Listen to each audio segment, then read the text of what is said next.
नमस्कार। आज की बड़ी खबरों में आपका स्वागत है और मैं हूं आपके साथ निशा भारद्वाज। और आज के इस बुलेटिन में बात करेंगे नोएडा में कर्मचारियों का गुस्सा एक बार फिर से क्यों भड़का है। बताएंगे आपको योगी सरकार का बड़ा फैसला, दिखाएंगे आपको कि राहुल गांधी ने ये क्यों कहा कि मैं हर मजदूर के साथ हूं। और बुलेटिन के आखिरी में देखेंगे हॉर्मुज में अमेरिका की नाकेबंदी फेल। लेकिन दिन भर की तमाम खबरों से पहले एक नजर सुर्खियों पर। पीएम मोदी बोले दिल्ली देहरादून आर्थिक गलियारे से कनेक्टिविटी मजबूत होगी, अर्थव्यवस्था पर्यटन को मिलेगा बढ़ावा। राहुल गांधी ने बंगाल चुनाव प्रचार की शुरुआत, उत्तरी दिनाजपुर के रायगंज में रैली को किया संबोधित। इकोनॉमिक कॉरिडोर से पूरे क्षेत्र का कायाकल्प, बोले पीएम मोदी। नोएडा में कर्मचारियों का गुस्सा एक बार फिर भड़का। उत्तर प्रदेश के नोएडा औद्योगिक क्षेत्र में वेतन वृद्धि की मांग को लेकर सोमवार को हजारों श्रमिकों के विरोध प्रदर्शन ने हिंसक रूप ले लिया और इसी दौरान व्यापक पैमाने पर आगजनी, तोड़फोड़ और अराजकता देखी गई, जिसने पूरे शहर को ठप कर दिया। श्रमिक आंदोलन के बीच योगी सरकार का बड़ा फैसला। नोएडा श्रमिक आंदोलन और हिंसा के बीच उत्तर प्रदेश की योगी आदित्यनाथ सरकार ने मजदूरों के लिए बड़ा फैसला लिया है। योगी सरकार ने न्यूनतम मजदूरी में 1,000 रुपए से 3,000 रुपए तक की बढ़ोतरी की है। इसके लिए नया शासनादेश 1 अप्रैल 2026 से पूरे प्रदेश में लागू किया गया है। बंगाल में बीजेपी के लिए रास्ता बना रही है टीएमसी। पश्चिम बंगाल के रायगंज में चुनावी रैली को संबोधित करते हुए लोकसभा में नेता प्रतिपक्ष राहुल गांधी ने कहा कि बंगाल में टीएमसी बीजेपी के लिए रास्ता बना रही है, क्योंकि अगर टीएमसी ने अपना काम किया होता, आपको रोजगार दिया होता और नफरत नहीं फैलाई होती तो बीजेपी के लिए यहां उभरने का सवाल ही नहीं उठता था। बीजेपी बंगाल में दिखाई भी नहीं देती। अंबेडकर जयंती पर मायावती का जुबानी हमला। अंबेडकर जयंती के अवसर पर बहुजन समाज पार्टी की राष्ट्रीय अध्यक्ष और उत्तर प्रदेश की पूर्व मुख्यमंत्री मायावती ने बाबा साहेब डॉक्टर भीमराव अंबेडकर को श्रद्धांजलि अर्पित करते हुए देश की मौजूदा व्यवस्था पर गंभीर सवाल उठाए। उन्होंने कहा, देश में समानता और जातिवाद सोच के हावी रहने के कारण संविधान अपने मूल उद्देश्यों को पूरी तरह से हासिल नहीं कर पा रहा है। उन्होंने आरोप लगाया कि मजबूत संविधान होने के बावजूद देश अभी तक बहुजनों को गरीबी, बेरोजगारी और सामाजिक भेदभाव से मुक्त नहीं करवा पाया है।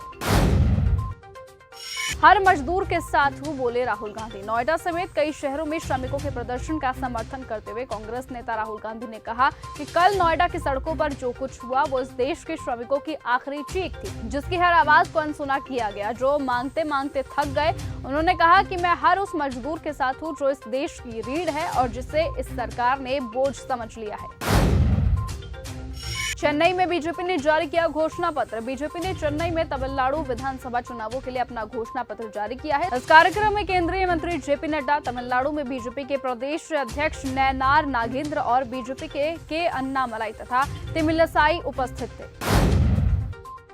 संविधान हमारी संजीवनी, बोले अखिलेश यादव। समाजवादी पार्टी के प्रमुख अखिलेश यादव ने डॉक्टर भीमराव अंबेडकर की जयंती पर लिखा कि आज हम सब बाबा साहेब डॉक्टर भीमराव अंबेडकर को याद कराए हैं। सामाजिक न्याय की लड़ाई और सामाजिक न्याय के राज की स्थापना के लिए हम लगातार संघर्ष करते रहेंगे। बाबा साहेब अंबेडकर का संविधान केवल कागज नहीं है, वो लोहे की तलवार है जो समय समय पर हमें सम्मान दिलाने का काम करती रही है। संविधान हमारी संजीवनी है। नोएडा सेक्टर 121 और 80 में पुलिस का पथराव। नोएडा के सेक्टर 121 में प्रदर्शनकारियों ने पुलिस पर फिर से पथराव किया है, तो वहीं इस झड़प को कई बार देखा गया है। इस झड़प में कई बसेस और गाड़ियों के शीशे तोड़े गए। पत्थरबाजी में कई पुलिसकर्मी घायल हुए। इसके अलावा नोएडा के सेक्टर 80 में भी पत्थरबाजी की घटना हुई है। पुलिस ने पत्थरबाजों को खदेड़ दिया है। विदेश सचिव विक्रम मिस्री बर्लिन पहुंचे। बर्लिन स्थित भारतीय दूतावास ने ट्वीट किया, भारत जर्मनी विदेश कार्यालय की परामर्श बैठकों के लिए विदेश सचिव विक्रम मिस्री बर्लिन पहुंचे हैं। ये दौरा 2026 में चांसलर मर्ज की भारत की सफलता यात्रा के बाद हो रहा है और भारत और जर्मनी के बीच नियमित उच्च स्तरीय आदान प्रदान की निरंतरता को दर्शाता है।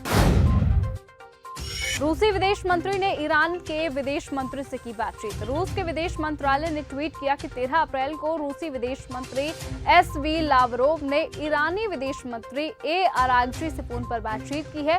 रूसी विदेश मंत्रालय के प्रमुख ने सशस्त्र टकराव की पुनरावृत्ति को रोकने के महत्व पर जोर दिया और संकट के समाधान से सहायता के लिए रूस की अटूट तत्परता की एक बार फिर से पुष्टि की है। 2029 तक सत्ता में बनी रहेगी लिबरल पार्टी। कनाडा के प्रधानमंत्री मार्क कार्नी ने उपचुनावों में जीत दर्ज कर अपनी लिबरल पार्टी को संसद में पूर्ण बहुमत दिला दिया है। अब पार्टी बिना विपक्षी समर्थन के कानून पारित कर सकेगी, जिससे उनकी राजनीतिक शक्ति बढ़ गई है। इस जीत के बाद लिबरल पार्टी 2029 तक सत्ता में आसानी से बनी रहेगी। हॉर्मुज में अमेरिका की नाकेबंदी फेल। मेथनॉल टैंकर को पहले ईरान के केशम द्वीप पर कुछ देर के लिए रोका गया, फिर उसके बाद उसे आसानी से हॉर्मुज क्रॉस करवा दिया गया। हॉर्मुज के बाहर लाव लश्कर के साथ तैनात अमेरिका ने उस टैंकर को निशाना नहीं बनाया। बताया कि 24 घंटे में ही ईरान की वजह से हॉर्मुज में अमेरिका की नाकाबंदी फेल हो गई है। एआई फोटो पर ट्रंप ने दी सफाई। डोनाल्ड ट्रंप ने एक बार फिर से विवादों में अपना नाम दर्ज करा लिया है। उन्होंने ट्रूथ सोशल पर खुद को यीशु जैसे दिखाते हुए एक तस्वीर पोस्ट की, जिससे धार्मिक भावनाएं आहत हुई और उनकी आलोचना हुई। ट्रंप ने बाद में तस्वीर हटा ली और तस्वीर को लेकर सफाई दी।